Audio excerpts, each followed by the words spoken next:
সবাইকে আমন্ত্রণ আরআরএম still inside politics অনুষ্ঠানের সঙ্গে আছেন প্লাবন রহমান। অনুষ্ঠানের মধ্যে দিয়ে সাম্প্রতিক সময়ের গুরুত্বপূর্ণ বিষয় আমরা তুলে ধরার চেষ্টা করি। আজকে আমাদের আলোচনার বিষয় নির্বাচন কবে হবে, এই বিষয় নিয়ে কথা বলতে স্টুডিওতে আছেন দুজন গুরুত্বপূর্ণ অতিথি। তাদের সঙ্গে পরিচয় করে দিয়ে আছেন শামসুজ্জামান জুদু, ভাইস চেয়ারম্যান বিএনপি, আছেন বজলুর রশিদ ফিরোজ, সাধারণ সম্পাদক বাংলাদেশের সমাজতান্ত্রিক দল পাসদ। দুজনকে স্বাগত জানাচ্ছি ইনসাইড পলিটিক্সে।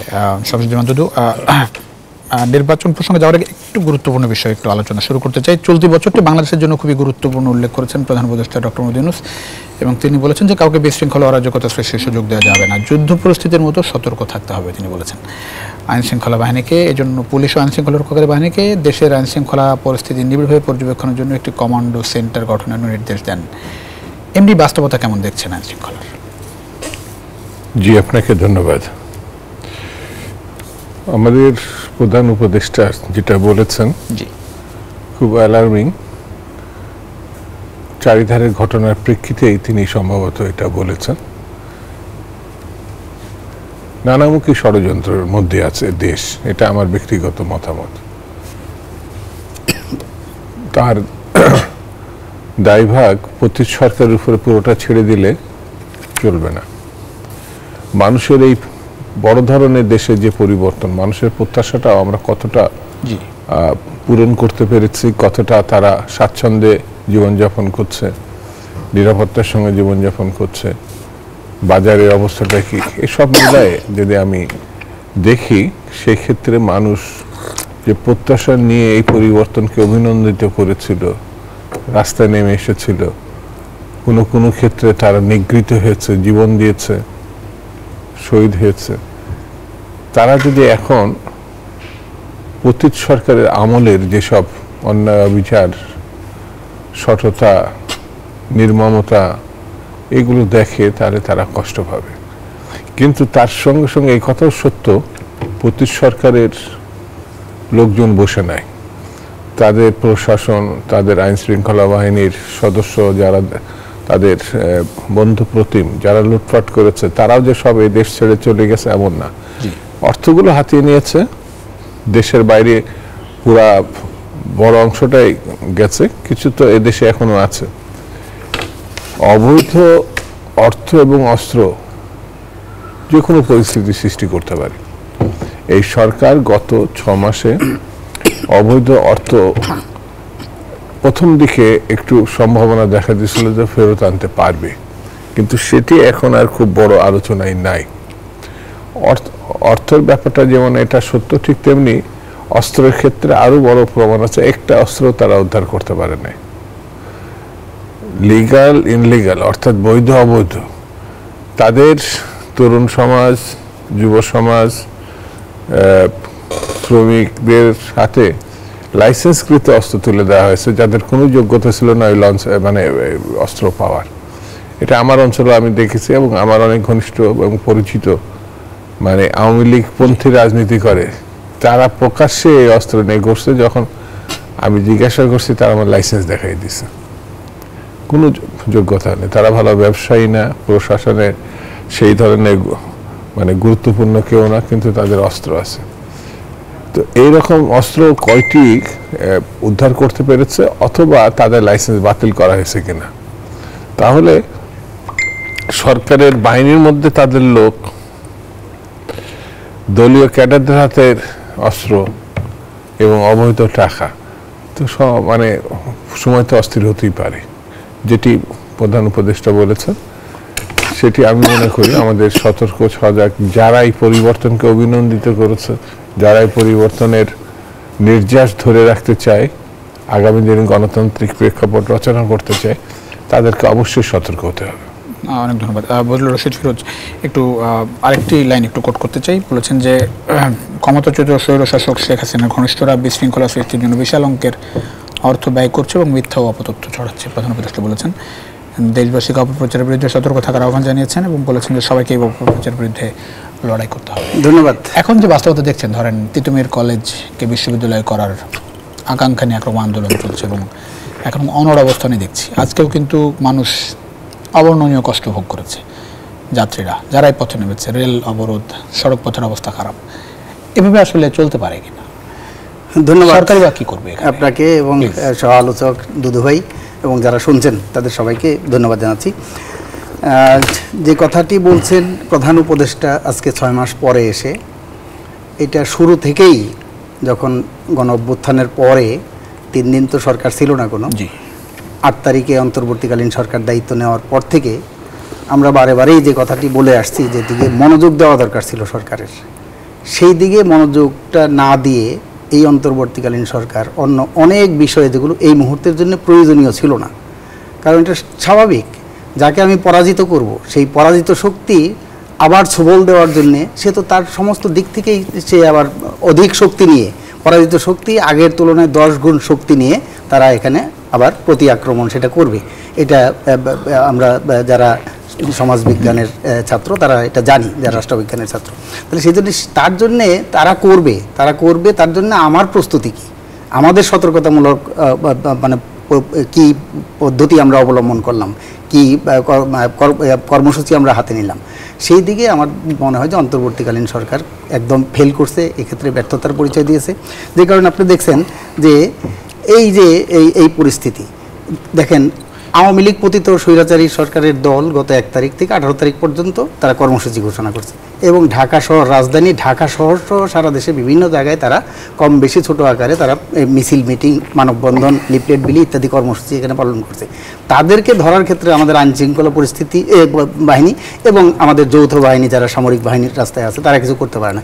কিন্তু ইতিমধ্যেই কিন্তু দেখেন যে বিচার বহির্ভূত যে হত্যাকাণ্ড, সেই হত্যাকাণ্ড কিন্তু সংঘটিত হচ্ছে সেখানে গাইবান্ধা, ময়মনসিংহ, ব্রাহ্মণবাড়িয়া, নোয়াখালী এবং সর্বশেষ কুমিল্লায় যুবদলের নেতাকে সেখানে বিচার বহির্ভূত হতো। তার মানে যাদেরকে দমন করা দরকার তাদেরকে দমন করতে পারছে না, কিন্তু বিচার বহির্ভূত যে হত্যাকাণ্ড সেগুলো একের পর এক সংঘটিত হচ্ছে। এবং এটা স্বাভাবিক, মানুষের যদি ক্রয় ক্ষমতা না থাকে, মানুষের যদি কর্মসংস্থান না থাকে, তার যদি জীবিকার উপায় না থাকে, ব্যাকসিমকো 16টা কারখানার 42,000 শ্রমিক তারা পথে এবং 400 জনের নামে তাকে মামলা হয়েছে এবং 14 জন শ্রমিক নেতা তাদেরকে গ্রেপ্তার করে রাখা হয়েছে। এই যে শ্রমিক পরিবার এবং আশুলিয়া, সাভার, গাজীপুর সহ 60টার অধিক যে কারখানা সেখানে বন্ধ রয়েছে, সেই শ্রমিক পরিবার তারা তাদের জীবন জীবিকা, তারা এখন ক্ষুধার্ত অভুক্ত অবস্থায় আছে। তাহলে এই পরিবার ইতিমধ্যেই কিন্তু চুরি, ছিনতাই, ডাকাতি ইত্যাদি ইত্যাদি সারা দেশে কিন্তু রাজধানী ঢাকা সহ সারা দেশে বেড়ে গেছে। সেই পরিস্থিতি নিয়ন্ত্রণ করার জন্য আবার অর্থনৈতিক পরিস্থিতিটাও সেটাও কিন্তু মেইন স্ট্রিমে আনতে পারছে না, সেটা একটা নাজুক অবস্থা। সেই জন্য বলছি যে অর্থনীতি যদি একটা সমাজের ভিত্তি হয়, তার উপরই কাঠামোতে নৈরাজ্য বিশৃঙ্খলা সেখানে দেখা দেওয়া মানে স্বাভাবিক। কারণ মাটিতে ভূমিকম্প হলে বিল্ডিং কিন্তু কাঁপে, কাজে অর্থনীতির মধ্যে যে নৈরাজ্য, সেই নৈরাজ্যের যে চিত্র বা প্রকাশ সেটা কিন্তু সমাজের মধ্যে সেটা একটা কারণ, অবশ্যই সেই কারণটা একটা আছে। 2 নম্বর কথা হলো যে এই সরকারও ওই যে বললাম যে জিনিসটা মনোযোগ, বাজার ব্যবস্থা নিয়ন্ত্রণ করতে পারছে না। এই যে রাজশাহীতে রোহনপুরে দেখেন আলু চাষিরা তারা রাস্তায় আলু ফেলে এখানে বিক্ষোভ করতেছে, তাদের উৎপাদন খরচ, সেই উৎপাদন খরচ তারা পাচ্ছে না। এক সময় আমরা 70 টাকা 80 টাকা কেজি দরে আলু মানে খাচ্ছি, আবার তারা এখন উৎপাদক, তারা 10 টাকা কেজিতেও আলু বিক্রি করতে পারছে না। এই যে উৎপাদক তারা রাস্তায় নেমে যাচ্ছে, তারা একটা অশান্ত পরিস্থিতির মধ্যে আছে। এর যে বহিঃপ্রকাশ, সেই বহিঃপ্রকাশগুলো তাদের যে ক্ষুব্ধতা, বিক্ষুব্ধতা, সেগুলো বহিঃপ্রকাশ সেগুলো ঘটবে। তাহলে সেই পরিস্থিতি নিয়ন্ত্রণ করার জন্যে, বাজার ব্যবস্থা নিয়ন্ত্রণ করার জন্যে, সিন্ডিকেট ভাঙার জন্যে, আইন শৃঙ্খলা পরিস্থিতি সেটা নিয়ন্ত্রণ আনার জন্য সরকারের যে মনোযোগ দরকার ছিল, আমাদের বিবেচনায় সরকার সেই মনোযোগ সেখানে দিতে পারে না। অপ্রয়োজনীয় অনেক দিকে মনোযোগ দিয়েছে। অপ্রয়োজনীয় কোন দিকে মনোযোগ? অপ্রয়োজনীয় বলতে আমি অপ্রয়োজনীয় বলতেছি না, যে এই মুহূর্তে প্রায়োরিটিটা কোনটা, কম গুরুত্বপূর্ণ, গুরুত্বপূর্ণ কিন্তু গুরুত্বপূর্ণ অনেকগুলো আছে, তার মধ্যে নিশ্চয়ই একটা প্রায়োরিটি থাকে। তাহলে সেই প্রায়োরিটির জায়গায় আমরা বলছি যে বাজার ব্যবস্থার দিকে নজর দেওয়া দরকার ছিল, আইন শৃঙ্খলা পরিস্থিতির দিকে নজর দেওয়া ছিল। কারণ মানুষের পেটে ক্ষেত থাকলে পিঠে সয় একটা কথা। আইন শৃঙ্খলা পরিস্থিতি যে বাস্তবতা শুরু থেকে ছিল, সেই জায়গায় এই ধরেন 6 মাস পর এবং যারা আইন শৃঙ্খলা বাহিনীতে এখনো বহাল, যে প্রশ্ন বারবার উঠেছে, অবশ্যই তারা তো চাইবেই, কারণ তারা এখনো পর্যন্ত কিন্তু শঙ্কামুক্ত হতে পারে নাই। তাদের যে নিরাপত্তা, সেই নিরাপত্তাটা থাকবে কিনা, কার বিরুদ্ধে মামলা হবে, কে মানে এখানে হবে, ভিকটিম হবে, এগুলো কিন্তু এখনো পর্যন্ত মানে সরকারের পক্ষ থেকে সেই নিশ্চয়তাটা বিধান করতে পারে নাই। মনে করে যে কাকে ফ্যাসিবাদের দোষর বলে তার বিরুদ্ধে ব্যবস্থা গ্রহণ করবে। এই জন্যেই যারা বেশি দোষী এবং যারা কম দোষী বা দোষী না বাধ্য হয়েছে, সেগুলো একটা স্লট করা দরকার ছিল সরকারের পক্ষ থেকে। স্লট করে যারা বাধ্য হয়েছে ওপরের নির্দেশ মানতে বা ফ্যাসিবাদী সরকার, সেই সরকারের হুকুম তামিল করতে বাধ্য হয়েছে একদল, আরেক দল হলো তারা স্বতঃপ্রণোদিত হয়ে এই ফ্যাসিবাদী শাসনকে তাদের কর্মকাণ্ড, সেই কর্মকাণ্ডগুলোর মধ্যে তারা পার্ট অ্যান্ড পার্সেল হিসেবে, অংশীদার হিসেবে কাজ করছে। তো দুইজনের তো একই রকম সাজা হওয়া উচিত না। তাহলে সেই জন্য সেইগুলো কিন্তু এই সরকার এখনো পর্যন্ত সর্ট আউট করতে পারেনি। সেই জন্য তারাও কিন্তু আইন শৃঙ্খলা পরিস্থিতি কার বিরুদ্ধে যাবে, কার বিরুদ্ধে যাবে না, গেলে কি পরিণত হবে, এই যে সংখ্যা, সেই সংখ্যাটার মধ্যেও আইন শৃঙ্খলা বাহিনী তারা রয়েছে। অনেক ধন্যবাদ। সংসদ জনদুদু, ধরেন এখন যে ঘটনা ঘটছে, তিতুমির কলেজের কথাই বলি, সরকার আসলে কি করতে পারে বলে মনে হয়? ধরেন তাদেরকে নানাভাবে বোঝানোর চেষ্টা হচ্ছে, বলা হচ্ছে যে আজকে শিক্ষা সচিব বলেছেন যে সেটি আসলে পরীক্ষা নিরীক্ষা করা হচ্ছে আসলে, এবং স্বরাষ্ট্র সচিব ক্লিয়ারলি বলেছেন যে শিক্ষা উপদেষ্টা গতকাল তো বলেছেন যে এটি আসলে অযৌক্তিক দাবি। তারপরে তারা আন্দোলন আরও তীব্র করার চেষ্টা করছে, রাস্তা থেকে সরছে না, অবরোধ থেকে সরছে না। কি করতে পারে আসলে সরকার? এটিকে আমরা কি আরো বেশি অসহিষ্ণু হচ্ছি নাকি সরকারের ব্যর্থতা বলবেন? সরকারের ব্যর্থতা বলে তো আসলে আমরা পার পাবো না। যারা রাস্তায় প্রতিদিন নানান কাজে নামে, সঙ্গে কিছু অসুস্থতা মানুষও নামে, সব শ্রেণীর পেশার মানুষই এখানে যারা শিক্ষা সংক্রান্ত বিষয়ে মানে ওইটাকে তিতুমিরকে বিশ্ববিদ্যালয় করতে বলছে, আমি তাদের প্রতি পূর্ণ সহানুভূতি জানিয়ে বলতে চাই অন্য বিষয়গুলো তাদের দেখতে হবে। কারণ ছাত্র আন্দোলনে আমরাও একসময় ছিলাম। বাধ্য করাটা হচ্ছে যৌক্তিক কিনা সেটি সেই সিদ্ধান্তে আসতে হবে। এখন সেই সিদ্ধান্তে না আসার মধ্য দিয়ে তারা যদি মনে করে পরিস্থিতি জিম্মি করে তারা দাবি আদায় করবেন, তাহলে এর ফল ওই তিতুমির পর্যায়ে থেকে যাবে এমন তো না। এটা সারা দেশে বিভিন্ন ক্ষেত্রে ছড়িয়ে পড়তে পারে, অন্যান্য শিক্ষা প্রতিষ্ঠানে ছড়িয়ে পড়তে পারে। ছাত্র আন্দোলনের সঙ্গে যারা আছেন, শুধু তিতুমিরে না, ছাত্র সংগঠনগুলোকেও উদ্যোগী হতে হবে। এই নৈরাশ্যজনক পরিস্থিতির দিকে যদি মানে অবস্থাটা যায়, সেক্ষেত্রে কারো লাভবান হবে, এটাও দেখতে হবে। আজকে স্বরাষ্ট্র উপদেষ্টা সন্ধ্যার কিছুক্ষণ আগে কথা বলেছেন, সেখানে তিনি বলছিলেন যে এর সঙ্গে কারা জড়িত তারা সবাই জানে। হ্যাঁ, মানে বিষয়গুলো এই মুহূর্তে আমি মনে করি আলোচনার কোনো মানে বিকল্প নাই। উভয় পক্ষ এর সঙ্গে সংশ্লিষ্ট সরকারি অবস্থান এবং সরকারের বাইরে তিতুমির এই ছাত্র নেতা, এটা আমি শেষ মনে করছি না। এর বাইরে অনেকগুলো ছাত্র সংগঠন এখানে আছে, শিক্ষা সংক্রান্ত ব্যাপারে প্রফেশনালি যারা আছেন তাদেরও উদ্যোগী হওয়ার দরকার। যদি মনে করে যে কর্তৃপক্ষ, আমরা যারা সাবেক ছাত্র নেতা এই জায়গায় যাওয়ার দরকার আছে, কথা বলার দরকার আছে। কেননা হচ্ছে এরা যারা শুয়েছে এরাও আমাদেরই সন্তান, আমাদেরই মানে ভাই।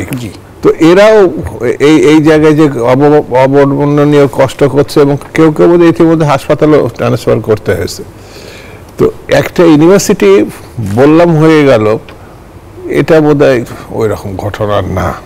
সেই জন্য আমি মনে করি এর সঙ্গে আমি আগেই শুরুতে বলেছি, পূর্ণ সহানুভূতি জানিয়ে বলছি যে আমার বিশ্ববিদ্যালয়গুলোতে এখন যে অবস্থাটা আছে, মানে সরকারি এবং বেসরকারি সব বিশ্ববিদ্যালয়গুলোতে যে পরিস্থিতি আছে, সেই জায়গায় আরও বিশ্ববিদ্যালয় প্রয়োজন আছে কিনা, থাকলেও আমি একটা মানে আদারওয়াইজ নিয়ে না, ওই যে আমি যে অঞ্চলে থাকি রামপুরা বাড্ডার দিকে, তো ওখানে রামপুরা বাজারে দেখতাম একটা সাইনবোর্ড আছে, টেকনিক্যাল বিশ্ববিদ্যালয়, বঙ্গবন্ধু টেকনিক্যাল বিশ্ববিদ্যালয়, এরকম একটা ছোট্ট, তো দোতলার মধ্যে এই সাইনবোর্ড। তো গিয়ে দেখলাম যে কেউ নাই, কোনো ক্লাসরুমও নাই।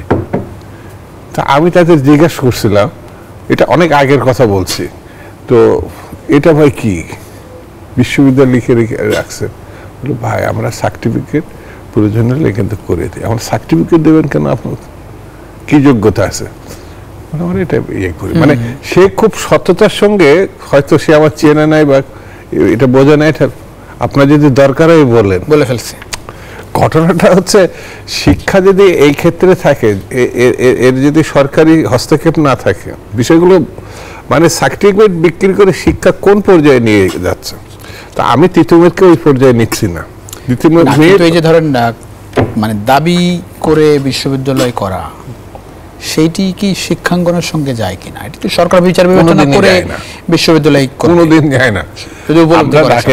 শিক্ষার্থীরা দাবি করবে আমরা বিশ্ববিদ্যালয় করতে পারি না। আমরা ঢাকা ইউনিভার্সিটির ছাত্র ছিলাম বলে অন্য ইউনিভার্সিটি না, রাজশাহী, চট্টগ্রাম, ওই সময় জাহাঙ্গীরনগর বিশ্ববিদ্যালয়, জগন্নাথ তখন কলেজ, এই কলেজে, ঢাকা কলেজের কথা বাদই দিলাম, এই কলেজগুলো যে মর্যাদা, পাবনার এডওয়ার্ড, মানে কারমাইকেল কলেজ, সারা দেশে বিএল কলেজ, এইগুলো কিন্তু মানে তখন রিনাউন্ড কলেজ শুধু না, খুব মর্যাদাশীল কলেজ, ইউনিভার্সিটি পড়া লাগবে না, ওই কলেজ আছে, এখনো আছে। সেই জন্য ইউনিভার্সিটি হলেই আমি যেটি মনে করি ইউনিভার্সিটির জন্য যা যা দরকার সেগুলো আমি আনুষঙ্গিক তৈরি না করে আমি একটা ইউনিভার্সিটি করে ফেললে কি সব সমস্যার সমাধান হবে কিনা। আর 2 নম্বর হচ্ছে যে এদেরকে এই রাস্তা থেকে সরাবে কে, কিভাবে সরবে সরকার? এদেরকে আমাদের সরাতে হবে, প্রশাসনকে সরাতে হবে, ছাত্র নেতাদেরকে উদ্যোগী হতে হবে, নাহলে এই অচল অবস্থা অন্য পরিস্থিতি সৃষ্টি করতে পারে। কথার কথা একটা ছেলে এখন অনশন করতে করতে আল্লাহ না করুক তার যদি একটা জীবনের প্রশ্ন দেখা দেয়, তখন এর দায় কে নেবে? এটা মানে সে তো পড়তে আসছিল, তার তো একটা পরিবার আছে। সেই জন্য সরকারের অনথে বলবে শুধু কথাবার্তা বললে হবে না, দায়টা নিতে হবে যারা দায়িত্বে আছেন। সেই জন্য বলে সমস্যা থাকবে, সেই সমস্যাকে মীমাংসার দিকে নিয়ে গিয়ে কি করে আমরা একটা স্বাভাবিক পরিস্থিতি করতে হবে, এটা বড় কথা। অনেক ধন্যবাদ ফিরোজ ভাই। একটু আজকে নির্বাচন কমিশনার সানাউল্লাহ তিনি বলেছেন যে এবছরের ডিসেম্বর অথবা আগামী বছরের জুনে নির্বাচন ধরে নির্বাচন কমিশন প্রস্তুতি নিচ্ছে। সেই নির্বাচনের যে সময়সীমা প্রধান উপদেষ্টা ঘোষণা করেছিলেন, ধারণা দিয়েছিলেন আর কি, আগামী বছরের জুন অথবা এবছরের ডিসেম্বর। ধন্যবাদ। দেখছেন কিনা? আমি একটু এই তিতুমির কলেজ সহ শিক্ষা ব্যবস্থার একটু রাজনীতিতে আমরা যেতে চাই প্লিজ। অবশ্যই আমরা দেখেন এইটাও খুবই দুর্ভাগ্যজনক যে বাংলাদেশের শিক্ষার মান ক্রমাগত নেমে যাচ্ছে। এখনো পর্যন্ত 22 কোটি মনে হয় বই তারা এখনো পর্যন্ত সরবরাহ করতে পারে নাই প্রাথমিক এবং মাধ্যমিকে। এটা দুর্ভাগ্যজনক। এখনো ফেব্রুয়ারি মাস চলে গেছে, কবে দিতে পারবে সেটারও সুনির্দিষ্ট সীমা নেই। এখন এতগুলো কমিশন সরকার গঠন করলো, এই শিক্ষা ব্যবস্থার সংস্কার নিয়ে একটা কমিশনের কথা ভাবলো না এই বর্তমান সরকার, অন্তর্বর্তীকালীন সরকার।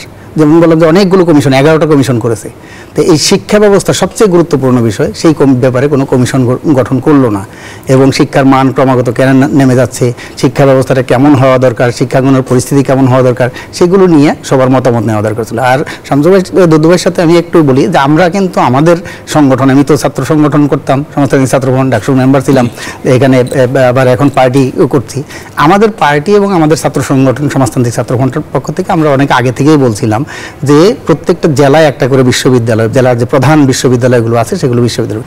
এখনও দেখেন বিশ্ববিদ্যালয়ের প্রয়োজন আছে, কিন্তু এখন পাবলিক বিশ্ববিদ্যালয় 55টা আর প্রাইভেট বিশ্ববিদ্যালয় কিন্তু 105টা।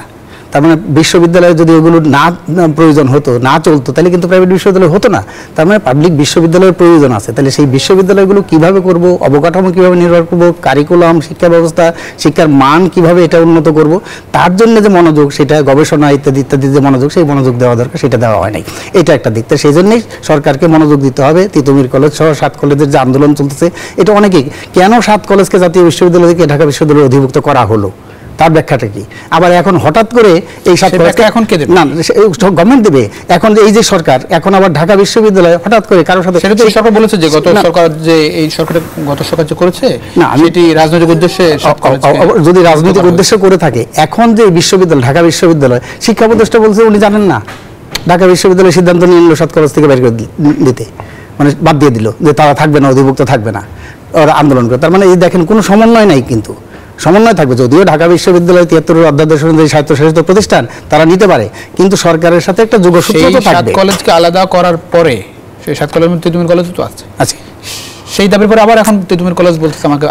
এরা প্রথমেই 7 কলেজের যারা আন্দোলন করছে তারা কিন্তু প্রথমে দাবি করছিল ঢাকা কলেজ তারাও বিশ্ববিদ্যালয় চায়, ইডেন কলেজ তারাও বিশ্ববিদ্যালয় চায়, তিতুমির কলেজ আলাদা আলাদা বিশ্ববিদ্যালয় চায়, আবার একসাথে তারা ঢাকা বিশ্ববিদ্যালয় অধিভুক্ত হিসেবে আর থাকতে চাচ্ছে না, এটাও একটা দাবি আছে। তাহলে সেই জন্যই সেইগুলো আগে থেকেই অনেক আগে ইন্টারসেপ্ট করা দরকার ছিল গভর্নমেন্টের পক্ষ থেকে। এটা কি, কেন শিক্ষা মন্ত্রণালয় বা শিক্ষা অধিদপ্তর বা ইউজিসি এগুলোর মাধ্যমে কিন্তু বসে একটা যে ঠিক আছে আমরা একটা মানে করি, পর্যালোচনা কমিটি করে কিভাবে একটা সন্তোষজনক যে একটা ব্যবস্থা সেটা গ্রহণ করা যায়। এই যে রাস্তায় যাদেরকে দেখছেন, এর মধ্যে কোনো রাজনীতি দেখছেন? এটা হলো যে আমি বলছি যে আমরা রাজনীতি যারা করি তারা রাজনীতির বাইরে কোনো কিছুই ঘটে না বাংলাদেশে, রাজনীতি থাকবেই। আবার এই জন্যেই সবকিছুর মধ্যে আবার যদি ষড়যন্ত্রও দেখি, তাইলেও কিন্তু ন্যায়সঙ্গত যে আন্দোলন, সেই আন্দোলনগুলো আবার ক্ষতিগ্রস্ত হয়। যেমন ধরেন এই যে আহতরা রাস্তায় কেন আছে, পঙ্গু হাসপাতালের এবং চক্ষু হাসপাতালের তারা যে এই কালকেও রাস্তা অবরোধ করে যমুনায় আসতে ছিল, তাদেরকে পুলিশ বাধা দিয়ে দিয়েছে, সেখানে আছে। শহীদ পরিবার তারা কেন এখানে ওই সচিবালয়ের অভিমুখে ওখানে যে ঘেরাও করতেছে, বিক্ষোভ করতে গেল, সংবাদ সম্মেলন করলো, তাদের পাশে কেউ নাই। তার মানে ওই যে আমি বললাম যে প্রায়োরিটি সরকার কোথায় প্রায়োরিটি দেবে, তো এটা তো সবচেয়ে বড় দরকার ছিল যে নিহত এবং আহত শহীদ পরিবার তাদেরকে পুনর্বাসন করা, আর্থিক সহযোগিতা দেওয়া এবং আহতদের চিকিৎসার ব্যবস্থা করা, বাইরে পাঠানো, তাহলে সেইগুলোর একটা রূপরেখা সেটা থাকা দরকার ছিল এবং যত তড়িৎ এবং যত দ্রুত গতিতে এই পদক্ষেপ নেওয়া দরকার ছিল, সেই ক্ষেত্রে সরকার কিন্তু ব্যর্থতার পরিচয় দিয়েছে, সেদিকে যাচ্ছে না। এখন যেটা বললেন যে নির্বাচন কমিশনের ব্যাপারে যদি নিয়ে আসি, আচ্ছা ঠিক আছে, আসবেন না যেটি বিএনপি পক্ষ থেকে যেটি বারবারই বলার চেষ্টা করা হয়েছে যে গতকালও আপনাদের ভারপ্রাপ্ত চেয়ারম্যান তারেক রহমান তিনি বলেছেন যে সংস্কার নামে যত আমরা আলোচনা করব দীর্ঘায়িত হবে তত বেশি সংকট বাড়বে। সেসবের ফল দেখছেন কিনা এবং নির্বাচিত সরকার আসলেই যে এগুলো হবে না সেসবের কোনো গ্যারান্টি দেখেন কিনা? এই সরকার আসলেই যে সংকটগুলো আছে অন্ততপক্ষে এই সংকট অনেকাংশে কমতে থাকবে। কারণ হচ্ছে নির্বাচিত সরকারের যে প্রভাব বিভিন্ন ক্ষেত্রে থাকে, জনগণের এটা ভোটের মধ্য দিয়ে আসে, তো সেই প্রভাবটা এখন নাই। এই সরকারের আন্দোলন পরবর্তীতে যে প্রভাবটা ছিল এই 6 মাসে এসে অনেকটাই মানে তিরোধান হয়েছে। এই সরকারও তো ছাত্র জনতার আপনাদের সবার সরকার, ছাত্র জনতা সরকার। যেমন বৈষম্য বিরোধী আন্দোলন বলতে সকল ছাত্র সংগঠন একটা আমব্রেলার নিচে ছিল, ছাতার নিচে ছিল। এখন সেখানে আছে বৈষম্য বিরোধী ছাত্র সংগঠনটি একটা সংগঠনে রূপান্তরিত হয়েছে, একটা ছাত্র সংগঠন। আগে এটা ছাত্র সংগঠন ছিল, সবার মিলিত চেষ্টায় বৈষম্য বিরোধী ছিল। তার পাশে দাঁড়িয়ে আছে নাগরিক কমিটি। সেই কমিটি আবার রাজনৈতিক দল হিসেবে তারা নিজেরাই মনে করে না, দল আসছে নতুন আসবে, তো তারা এখনো রাজনৈতিক দল না। তাহলে কোন সংগঠন যদি অন্যান্য রাজনৈতিক দলগুলো এটা থেকে দূরে সরে যায়, ছাত্র সংগঠন যেটা 28টি ইতিমধ্যে আমরা দেখেছি দূরে সরে যায়, তাহলে সরকারের সঙ্গে থাকলো কে? বৈষম্য বিরোধী একটা ছাত্র সংগঠন আর একটা হচ্ছে নাগরিক কমিটি, যার কোনো রাজনৈতিক চরিত্র এখনো তৈরি হয়নি। দলগুলো সরকারের সঙ্গে সেভাবে নাই। না, আমি যদি না থাকে তাহলে পরে সে তো নিঃসঙ্গ হয়ে যাবে। প্রশ্নটা এই জায়গায় আছে। কিন্তু এখনো পর্যন্ত সকল রাজনৈতিক দল এই সরকারকে সমর্থন দিয়ে যাচ্ছে। এখনো আমরা মনে করি এই সরকারের অধীনে একটি ভালো নির্বাচন হওয়া সম্ভব। আগের যে শক্ত সমর্থন ছিল সেই শক্ত সমর্থন আছে, এটা আস্তে আস্তে কমতে থাকবে। মানুষের প্রত্যাশা যখন প্রাপ্তির থেকে দূরত্ব তৈরি হবে, যেমন আমরা জানতাম সেই দূরত্ব কি নির্বাচনকে নিয়ে হচ্ছে, নির্বাচন নিয়ে না, নির্বাচন এই সরকার কি করতে চায় নির্বাচনের ব্যাপারে, সংস্কার ব্যাপারে, এগুলো স্পষ্টত যেটা রোডম্যাপ হিসাবে রাজনৈতিক দলগুলো চেয়েছিল সেটা তারা দিতে ব্যর্থ হয়েছে। এটা একবার বলছে এই বছরের শেষের দিকে, আরেকবার বলছে আগামী বছরের প্রথম দিকে, আবার তার প্রেস সেক্রেটারি বলছে আরো 6 মাস অর্থাৎ 26-এ জুনের দিকে হতে পারে। একটা নির্দিষ্ট সময়ের কথা তারা বলতে পারছে না, এক একজন এক এক কথা। আমার কাছে মনে হয় নির্বাচনের বিষয়টা ছাড়া গণতন্ত্র উত্তরণের আর কি পথ আছে? গণ অভ্যুত্থান। তো গণ অভ্যুত্থান বছরে বছরে না, মাসে মাসে না, এটা হয় না। যখন কোনোভাবেই কোনো কিছু সঠিক পথে না চলে, যেমন 90 গণ অভ্যুত্থান হয়েছে, আবার এসে কত বছর পরে 24-এ হলো, সেই জন্যে স্বাভাবিক রাজনৈতিক ধারাটা ফিরিয়ে আনা, এটাই গণতন্ত্রের দিকে দেশকে নিয়ে যাওয়া। কিন্তু সেই দিকে যদি আমরা ব্যর্থ হই, নিয়ে যেতে না পারি, তাহলে পরে অনেক প্রশ্ন দেখা। সংস্কারের আকাঙ্ক্ষার কি হবে? সংস্কার তো এটা নিয়মিত একটা ঘটনা। আজকের যে ঘটনা, কালকে আবার সেটা সংস্কার করা লাগতে পারে, পরশুদিন আবার করা লাগতে পারে। এটা প্রবাহমান নদীর মতো। তো এখন এই সংস্কারের জন্য নির্বাচন বন্ধ, সংস্কারের জন্য মানুষের অধিকার বন্ধ, সংস্কারের জন্য গণতন্ত্র মানে কোনো দাবিনামায় উত্থাপন করা যাবে না। তো সংস্কারটা কি সেটা তো ব্যাখ্যা করতে পারে সরকার। একমাত্র একটি চুরির ব্যাপারে প্রতিবেদন, তাও আংশিক প্রকাশ করা হয়েছে। আর কোনো ক্ষেত্রে আমাদের মানে কোনো শ্বেতপত্র প্রকাশ পাইছে, মানে আমাদের অবস্থাটা কি সেটা প্রকাশ পাইছে? কোনো জায়গায় নাই। আর সংস্কারের ধরন যেটা হয়েছে সেটা এই সরকার পক্ষে যতটা সম্ভব করুক, করার মধ্য দিয়ে একটা মানুষের ম্যান্ডেট নেওয়ার জন্য ওইদিকে যাক। সেটা যে যারা আসবে কি আসবে না সেটা জনগণ ডিসাইড করুক। জি, একটা বিরতি নিয়ে ফিরছি।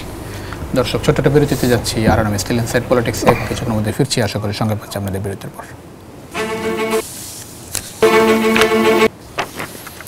দর্শক, আবারও সবাইকে স্বাগত জানাচ্ছি। আর আমি স্টিল ইনসাইড পলিটিক্সের সঙ্গে আছেন প্লাবন রহমান। আমরা কথা বলছিলাম নির্বাচন কবে হবে এবং সাম্প্রতিক পরিস্থিতি নিয়ে, তিতুমির বিশ্ববিদ্যালয়, তিতুমির কলেজ পরিস্থিতি নিয়ে।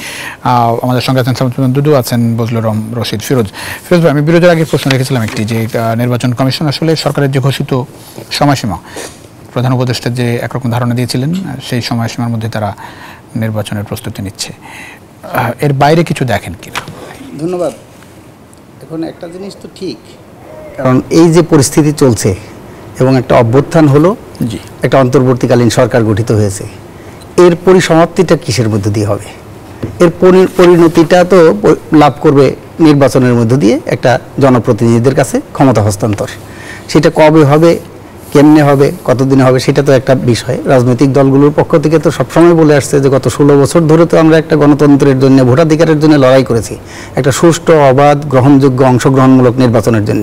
তো সেই নির্বাচনটা কিন্তু রাজনৈতিক দলগুলোরও এবং এই দেশের জনগণেরও বহুল প্রত্যাশিত একটা জিনিস।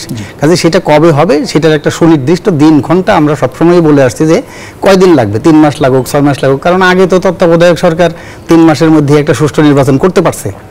যেটা এই সরকারের পক্ষ থেকে বলা হয়েছে, প্রধান উপদেষ্টা প্রেস উইং, এটাকে রোডম্যাপ ধরছেন না, মানে এই না, এখনো পর্যন্ত না, আনুষ্ঠানিকভাবে সেটা বলছেন, এটা সম্ভাব্য, এটা সম্ভাব্য ধারণার কথা বলছে। কাজে সেই জন্য সেটার উপরে তো আমরা ব্যাংক করতে পারি না। আমরা বলতে ঠিক আছে, 2025 সালের 30শে ডিসেম্বর নির্বাচন হবে বা 29শে ডিসেম্বর হবে, অথবা 2026 সালের 30শে জুন নির্বাচন হবে।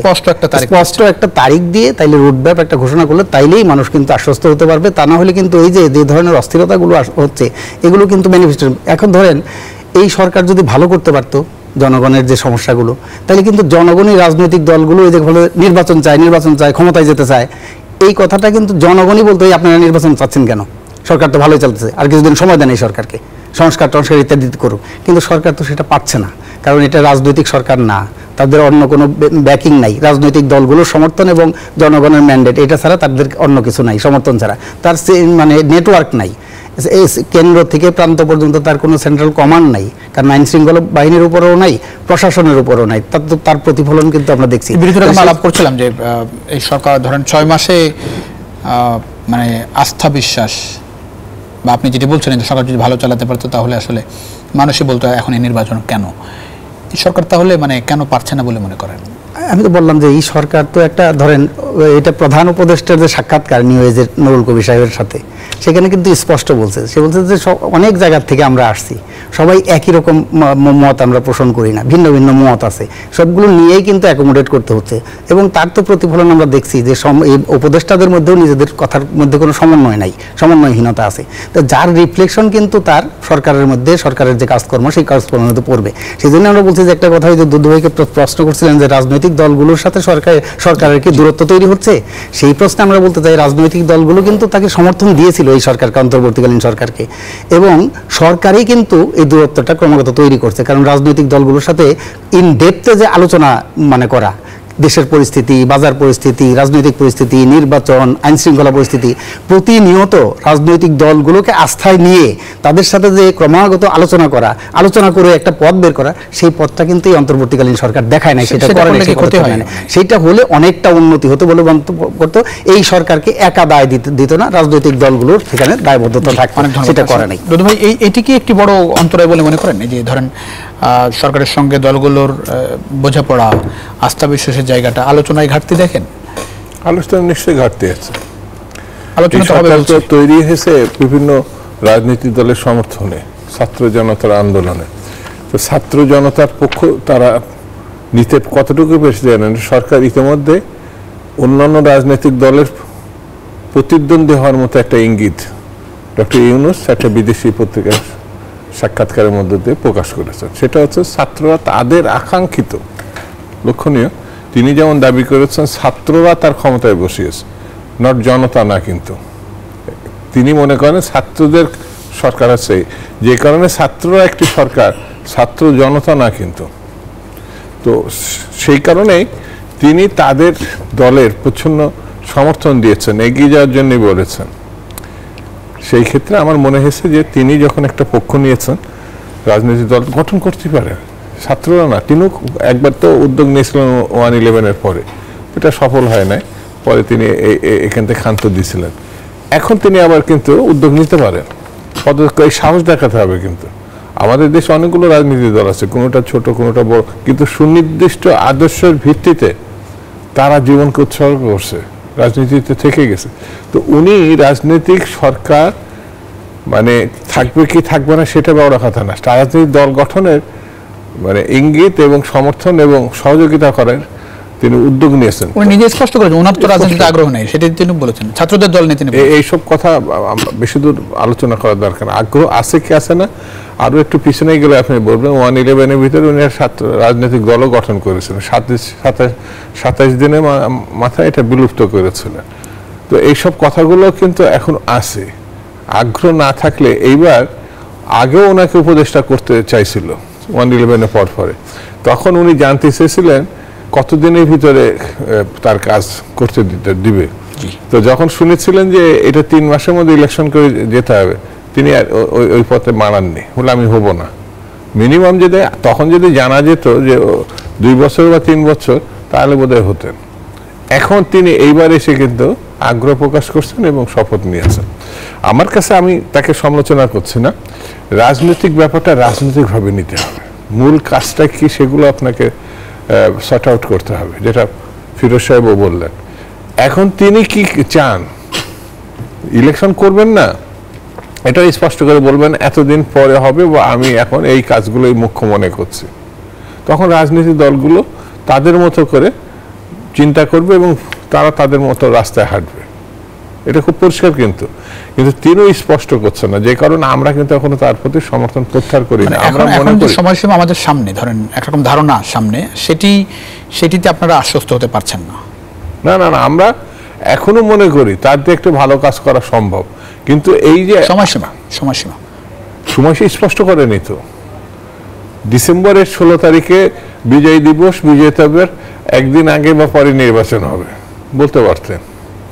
রাজনৈতিক দলগুলোর সঙ্গে প্রতিনিয়ত যোগাযোগ রাখা হবে, তিনি না করুক, তার উপদেষ্টা মণ্ডলীরা ভাগ করে নিয়ে যোগাযোগ।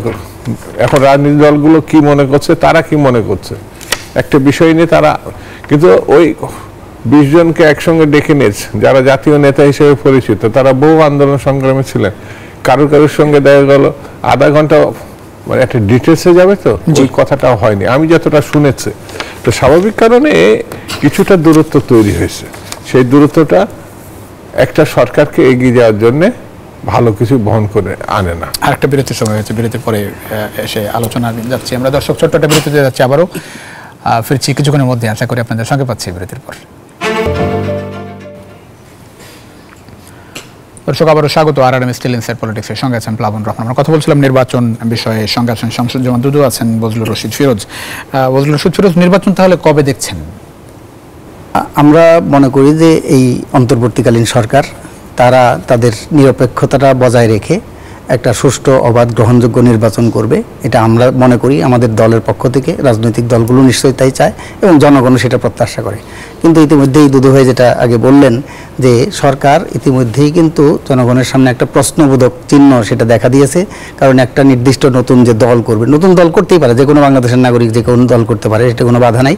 কিন্তু ক্ষমতায় থেকে সরকারের পৃষ্ঠপোষকতা নিয়ে, তাদের সহযোগিতা নিয়ে কেউ রাজনৈতিক দল করলে সেটাকে মানুষ ভালোভাবে দেখবে না। এবং প্রধান উপদেষ্টার আসনের থেকে যে আরও দিন আমরা নির্বাচন করব, তিনি যদি তাদের একটা দলের প্রতি সমর্থন ব্যক্ত করে এবং সেই দলের প্রতিনিধিরা সরকারে থাকে, সেইটা একটা নিরপেক্ষতা নিয়ে প্রশ্ন দেখা দেবে। আমরা চাই না যে প্রধান উপদেষ্টা আমাদেরকে বলেছিলেন, যখন একবার দেখা করতে গিয়েছিলাম সেখানে বলেছিলেন, অন্যদেরকেও বলছে যে এই যে সংস্কার কমিশন করেছেন সবাইকে কি ঐক্যমত আনতে পারবেন? উনি বলছিলেন যদি 5টা বিষয় ঐক্যমত হয় সেটা নিয়ে আমি আগাবো, আর 5টা বিষয় যদি কাছাকাছি থাকে সেটা নিয়ে আলোচনা করবো, যদি না হয় যেই বিষয়গুলোতে ঐক্যমত হবে সেটা নিয়ে আমি অগ্রসর হব, নির্বাচনের দিকে যাব। তো সেই জন্য আমরা বলছি যে প্রধান উপদেষ্টা নিশ্চয়ই উনি বিজ্ঞ মানুষ, উনি অভিজ্ঞ মানুষ, কাজে ওনার প্রতি আমাদের আস্থা আছে। উনি যাতে ওনার সেই কমিটমেন্টটা, ওনার সেই কথা, সেই কথাটা রাখে এবং আমরা আশা করি যে একটা নির্দিষ্ট সময়ের মধ্যেই এখানে একটা নির্বাচনের সময় নিয়ে যে যতটুকু সংশয় দলগুলোর, সেটি কি নতুন দলকে কেন্দ্র করে বলে মনে হয় আপনার? না, নতুন দলকে, কোনো দলকে কেন্দ্র করেই রাজনৈতিক দলগুলোর কোনো সংশয়ের কোনো ব্যাপার নাই। কারণ নির্বাচনের মাঝে জনগণ স্থির করবে যে কারা তাদের প্রতিনিধি হিসাবে নির্বাচিত হবে, কাদেরকে তারা প্রতিনিধি হবে। কাজে নতুন দল নিয়ে কোনো সংশয়ের কোনো ব্যাপার নেই। সরকার যাতে নিরপেক্ষ থাকে, নিরপেক্ষ ভূমিকা পালন করে, একটা নিরপেক্ষ তত্ত্বাবধায়ক সরকারের অধীনে নির্বাচনের দাবিতেই গত 16 বছর ধরে এদেশের রাজনৈতিক দলগুলো এবং জনগণ তারা সংগ্রাম করছে, জীবন দিছে, গুম খুন হত্যা নির্যাতন ইত্যাদি ইত্যাদি শিকার হয়েছে এবং সর্বশেষ জুলাই অভ্যুত্থানের মধ্য দিয়ে 2000 মানুষ তারা জীবন দিল। তাহলে তার কিন্তু একটা রিফ্লেকশন গণতন্ত্রের উত্তরণের জন্য প্রথম ধাপ হিসাবে একটা নির্বাচনটাই হলো যে প্রাথমিক ধাপ। তাহলে সেই নির্বাচনটা অনুষ্ঠিত হবে সেটা আমরা আশা করি এবং আমরা বলতেছি যে ডিসেম্বর জুন এটা অ্যাম্বিগুইটি না রেখে একটা সুনির্দিষ্ট দিনক্ষণ ঘোষণা করুক সরকারের পক্ষ থেকে, নির্বাচন কমিশনের পক্ষ থেকে দিনক্ষণ ঘোষণা করে সেগুলো নিয়ে রাজনৈতিক দলগুলোর সাথে আলাপ আলোচনা করে নির্বাচনের পথে যাতে দেশ জাতিকে অগ্রসর করে নেয় সেটা আমরা আশা করি। ইসি সানাউল্লাহ উনি বলেছেন যে নির্বাচনের সময়টা নির্বাচন কমিশনের হাতে নেই, অন্তর্বর্তী সরকারের হাতে আসলে নির্বাচনের দিনক্ষণ। এবং তিনিও বলেছেন যে নির্বাচন কমিশন আসলে স্থানীয় সরকার নির্বাচনের জন্য প্রস্তুতি নেবে যদি সরকার চায়। এই সরকার ধরেন অন্তর্বর্তী সরকার নিয়ে তোমরা অনেক আলোচনা করলাম, সেই জায়গাটাই সংলাপ হওয়ার একটা ডেডলাইনের কথা বলা হচ্ছিল যে এই যে সংস্কার কতটুকু হবে না হবে সেটি নিয়ে একরকম সংলাপ হবে, সেটিও ফেব্রুয়ারির মধ্যে হওয়ার কথা বলা হয়েছে। কোনো রকম ধারণা পেয়েছেন যে কবে নাগাদ শুরু হতে পারে সংলাপ? আমরা ধারণার মধ্যে নাই, থাকলে ভালো হতো। রাজনৈতিক দলগুলোর জন্য, জনগণের জন্য, সবার জন্য, সরকারের জন্য এটা ভালো হতো। পারস্পরিক কোনো না কোনোভাবে সবাই সবার সঙ্গে সম্পৃক্ত। তো একটি ভালো নির্বাচনের একক কোনো প্রচেষ্টা সফল হবে না। যে এই প্রচেষ্টার মধ্যে জনগণ সম্পৃক্ত হবে এবং জনগণের প্রতিনিধি হিসেবে রাজনৈতিক দলগুলো সম্পৃক্ত না হতে পারবে, ততক্ষণ পর্যন্ত এককভাবে এটা কিছু করা মানে এটা ভালো কিছু করা হবে না। যার বয়স 30-32 বছর এখন, যে ছেলেটি বা মেয়েটির, তারা কিন্তু কোনো আজ পর্যন্ত ভোট কেন্দ্রে গিয়ে ভোট দিতে পারে নাই।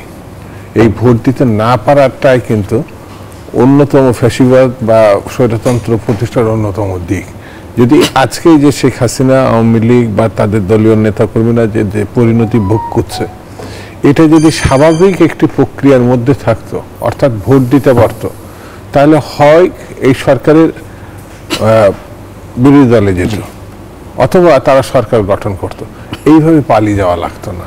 সেই জন্য সেই মূল কাজটা, অর্থাৎ জনগণকে ক্ষমতায়ন করা, এবং এই ক্ষমতায়নের মধ্যে দিয়ে তারা যে কাজটি করবে, ভোটটা দিবে, যে দল বা গোষ্ঠী, ব্যক্তি, প্রতিষ্ঠান ক্ষমতা যাবে, তাদের যে নিয়ন্ত্রণটা প্রশাসনের উপরে, আইনশৃঙ্খলা বাহিনীর উপরে, দেশের উপরে থাকে, তাদের হিম্মত থাকে যে আমরা জনগণের প্রতিনিধি।